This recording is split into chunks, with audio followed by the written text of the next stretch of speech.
Company was founded so the community would have a convenient location to connect with others while enjoying healthy drinks and nutritious snacks. Our mission is to nourish our customers and our community with our culture and our coffee. Our values include joyful service, healthy nutrition, and community fellowship.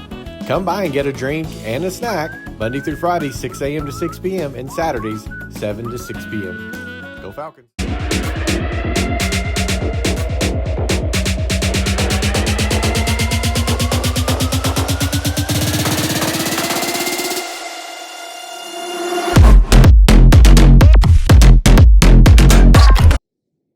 Welcome, everyone, to week one of the Playoff Coaches Show. Love to say that. I always like to say week one of the playoffs. It's a fun time of year. Yeah. Let's get to where we say week 6 of the playoffs. That's what we really want to do.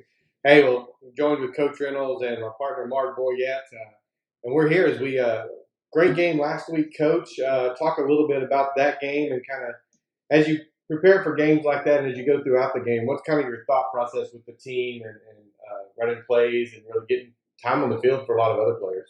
Yeah. I think, we played well against River Road. It was senior night, and I think, that always, holds a special, place in the seniors because they've spent a lot of time on that field, growing up and playing there and practicing there and everything, and you want to go out, with a bang, your last home game. So, proud of those guys, for playing well. Anytime you get a shutout, I think we held them to like 60 or 70 total yards of offense. So the defense was really dominant, again, against the run game for sure. And, offensively, we were able to do kind of what we've done the last couple of weeks and run the ball, steady dose of run game, run the football really well, be really efficient in the passing game. It's just, we played really well and did what we needed to do. A lot of guys got involved. A lot of guys got touches. Several different guys got in the end zone. So it was a good night. Proud of the kids for taking care of business and doing what we thought we needed to do there. And just, like I said, moving on to the funnest time of year, where you get here in the playoffs and, Kermit tonight. And I know we'll probably have questions for me on that. But, last week was a good week, but we're ready to roll tonight. Yeah, I mean, by district matchup against Kermit. We're in Level Land tonight at 7. Is that 7 right? o'clock, Yeah. yes. I knew that changed, didn't it? It was 6 o'clock originally, and then they called back and asked if we could move it to 7 for their workers to have time to all get there and get set up. Okay, good deal. Yeah, so, well, I mean, look, I'm going to go back just and celebrate the senior night with you, okay? Because my word of encouragement to you last week was take this all in. Right. Because this is your first one going to be a senior, and so how was that for you last week?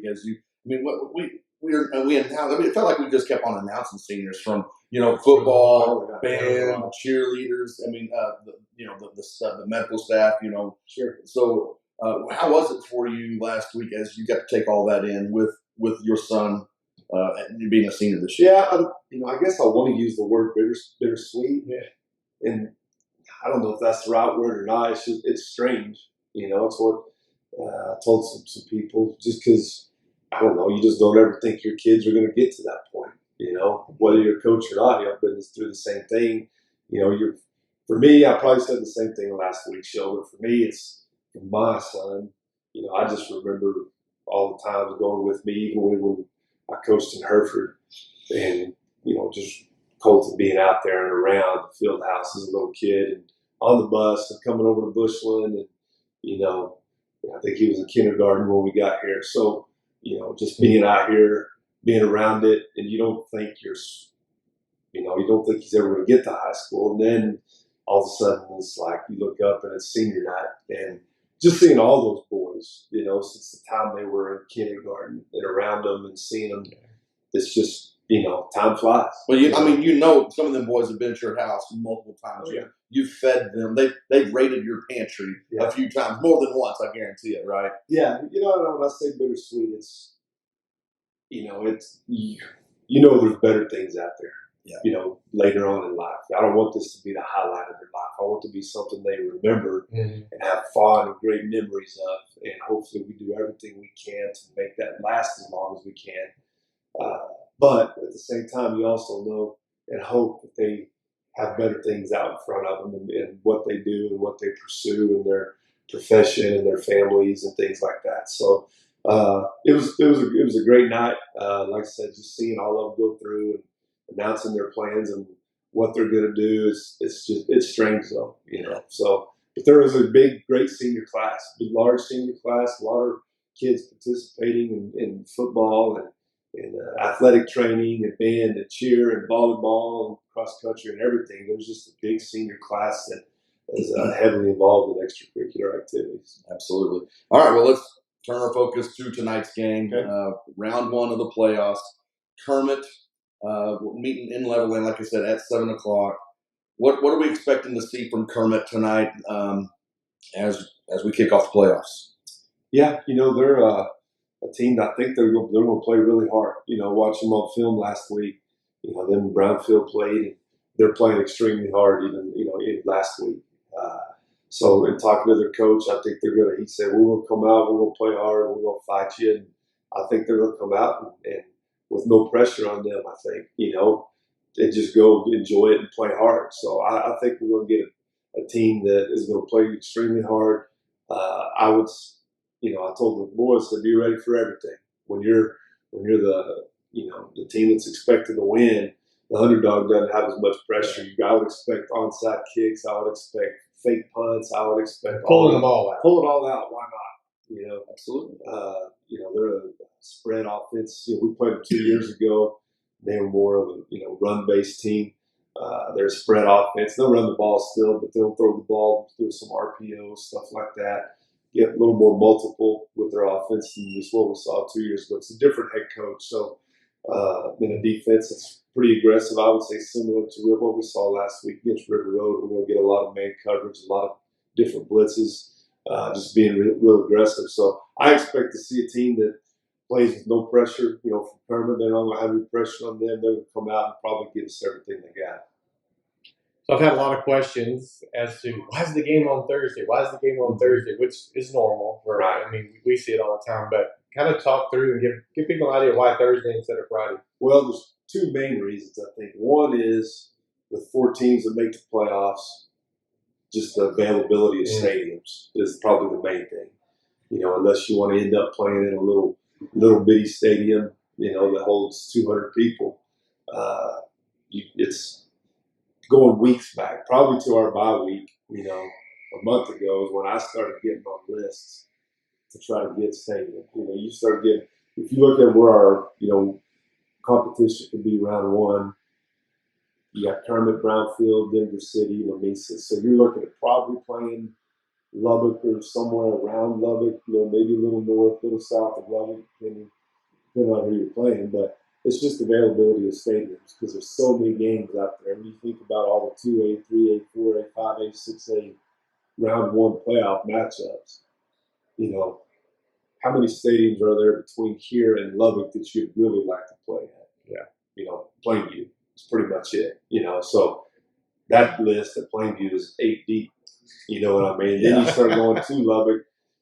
You're talking about Lowry, Cooper, Lubbock Liberty. We were actually on that. That's where I thought we were going to play originally. Then that kind of fell through. So you're just limited on the number of places you can play. And you see that a little bit in round 2, a little bit, You have to start getting ahead of that. But when you start talking about playoff matchups and regions of kind of who can play who, everybody's trying to get the same places. So round 1, if you want to get at a stadium you feel like is, a good stadium for your kids, a good stadium for your fans, you may end up having to play on a Thursday or Friday or a doubleheader. I mean, there was a chance we were going to be playing a 4 o'clock game on Thursday or Friday. Just to play at a decent stadium. So I didn't really want to do that. It was kind of last resort. But I think people try to avoid Saturdays because the 3A state championship is on a Thursday. I think it's December 18th, And so you get a lot of people that want to stay on a Thursday schedule because if you play on a Friday, then now you're 1 day less in preparation. You definitely want to avoid Saturdays. Now, you see some of the 6As and maybe 5As that they'll play playoff games on Saturdays because that's when the state championship is. But if you're a 3A school, you probably want to go Thursday or Friday just so, again, when you get to that round 4 from 5, as you can make it to the state championship, then you have a full week of preparation. So that's kind of the main 2 reasons: just stadium availability, and then maybe getting on a Thursday schedule. I would say if we're able to get past round 1, then probably looking at more than likely a Friday next week, but it could be Thursday again, depending on field availability and all that stuff too. So that's the main 2 reasons for round 1 Thursday game. So with the Thursday game, that kind of changes your weekly schedule up with the kids a little bit.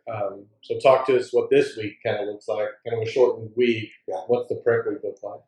Biggest thing for us probably is, number one, when you have a shortened week, you want to make sure as coaching staff that you don't change too much or add too much to where you're trying to have a lot of new. If you have a lot of new and you're trying to cram it in and you have one less day, you want to go to Thursday night with your kids confident mentally as far as knowing what they're doing. That allows them to play fast.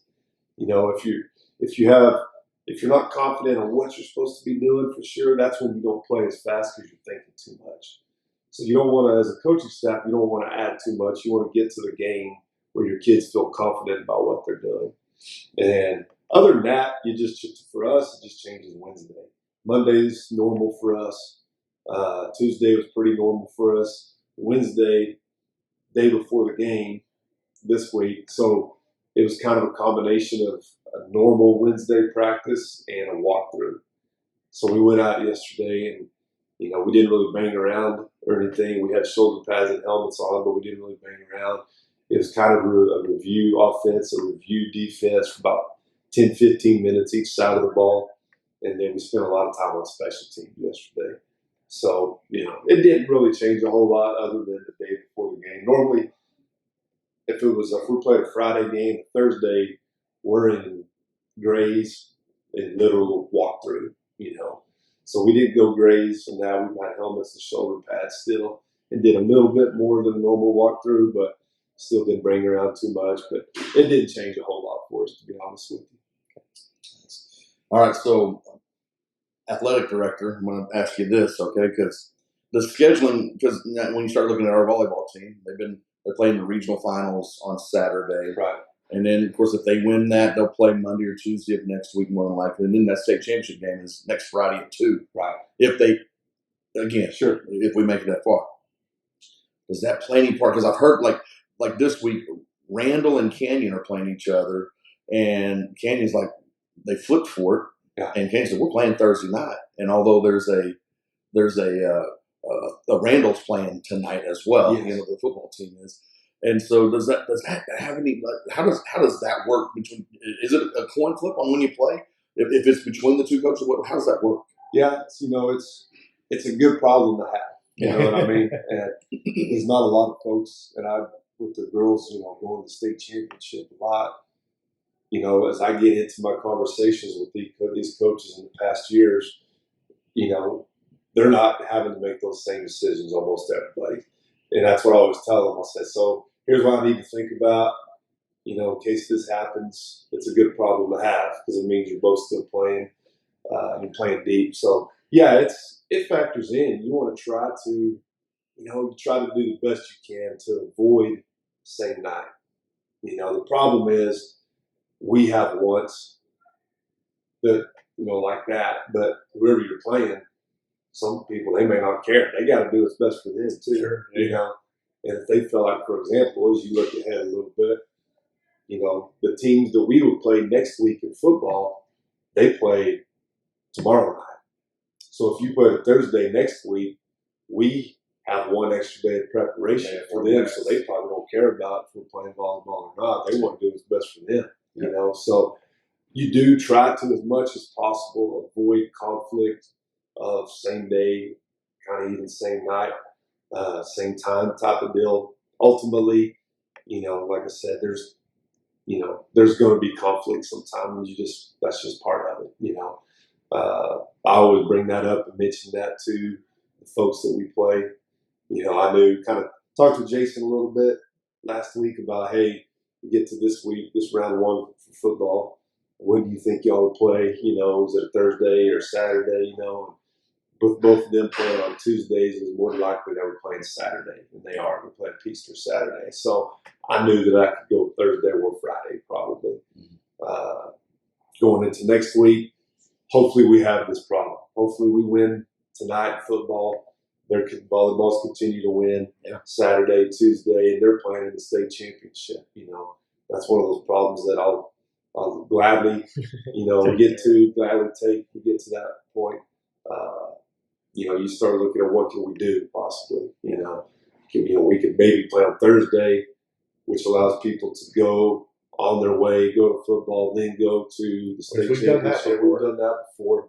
But like I said, sometimes your opponent, they don't really care. They got to do what's best for them. And I understand that. Absolutely. You know, and so, yeah, you take it all into consideration and you try to avoid conflicts if at all possible. But that's just part of it. When you have multiple teams in the same season that are playing deep into the playoffs, there's so many things that factor in as far as what people got to do for themselves, you know. And, you know, hopefully we're talking about this next week and this weekend. I'm thinking about all that. And, you know, hopefully we have that problem. That's a good problem to have. But well, the UIL, they would just kept the state tournament like it was. You know, you played on Thursday and then you played on Saturday, you know. And again, I'm just speculating what could happen. This could all been avoided. You know, we just play Friday, and then you know what? And of course, I'm joking. UIL, please understand, I'm just joking. But, I have one more question, just to excuse my ignorance on this. But you know, in the pros, they like the refs are on like they get graded. You know what I mean? And then so the ones who get graded more, they start calling the more you know, the playoff games and then the Super Bowl game. Right? Is that similar? Are these refs? How do the refs come about here? Are they graded as a team, and then how do you guys determine the refs for the games? You know, we don't really, you know, as we put in for refs, we usually talk about, for example, this week with Kermit, you know, you're going to go some type of neutral site chapter, and then you just talk about it. And, you know, we use Amarillo chapter, they use Permian Basin, so you go somewhere else.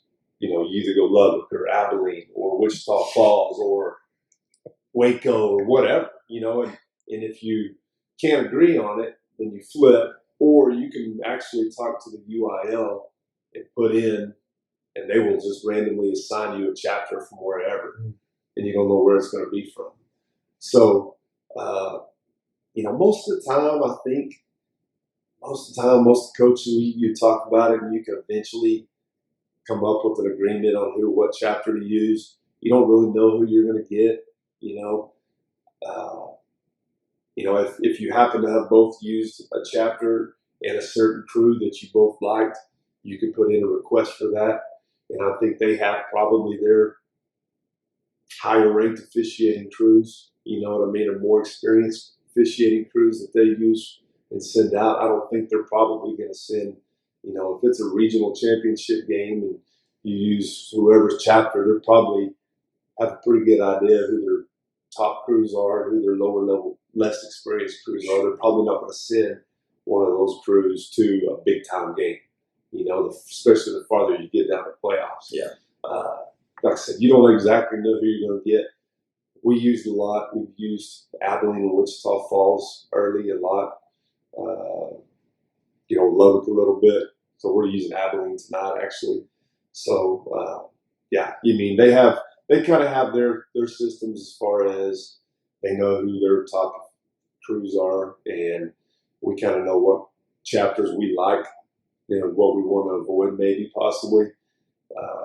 But, you know, for the most part, I feel like we've had pretty good crews in the playoffs. You know, it's like any other time. You don't know how the game's going to play out and what's going to happen and what situations are going to dictate what calls should be made. But, you know, I don't worry about that too much. Just want to go out and play the game. Yeah. Sounds good. All right. Well, that game's going to be tonight.